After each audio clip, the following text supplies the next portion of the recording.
Monsieur le Président, Monsieur le Ministre, Monsieur le Président de la Commission des lois, Messieurs les rapporteurs, mes chers collègues, les deux textes que nous examinons cet après-midi visent à actualiser la liste des nominations du Président de la République soumises à l'avis préalable des commissions parlementaires et à prolonger le mandat de 6 membres de la Haute Autorité pour la diffusion des œuvres et la protection des droits sur Internet.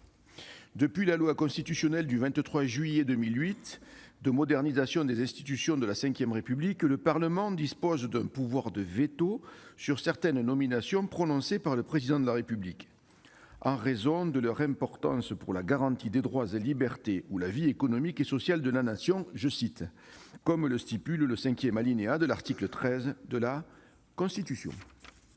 Ces nominations sont soumises à l'avis préalable des commissions compétentes de chaque assemblée. Le Président de la République doit y renoncer lorsque l'addition des votes négatifs représente, au total, au moins 3/5 des suffrages exprimés. Cette procédure de contrôle repose sur 2 piliers juridiques. La loi organique du 23 juillet 2010, qui dresse la liste des 54 emplois concernés, et la loi ordinaire de la même date, qui précise la procédure applicable ainsi que les commissions compétentes. Un tel contrôle parlementaire apparaît indispensable. En effet, l'avis préalable des commissions parlementaires présente un double intérêt. D'une part, il renforce le contrôle des nominations du Président de la République. D'autre part, il garantit la transparence de ces nominations, notamment grâce à l'audition des candidats pressentis. Si la liste des emplois relevant du 5e alinéa de l'article 13 de la Constitution a été modifiée à 13 reprises depuis 2009, elle n'a toutefois jamais fait l'objet d'un toilettage complet de la part du législateur. Le projet de loi organique et le projet de loi qui nous sont soumis aujourd'hui visent à actualiser cette liste, notamment pour tirer les conséquences de mesures prises par des ordonnances récentes. Les mandats de 6 membres de la Hadopi seraient prolongés jusqu'au 25 janvier 2021, dont ceux du président du collège et de la présidente de la commission de protection des droits.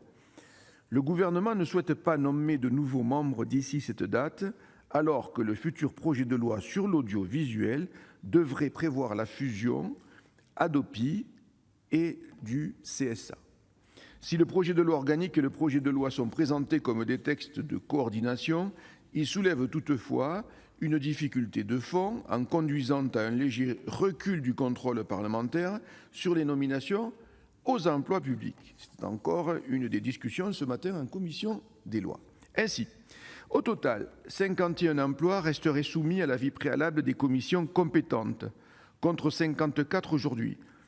Cette évolution irait à rebours des efforts consentis depuis 2009 pour renforcer cette procédure de contrôle et élargir son périmètre.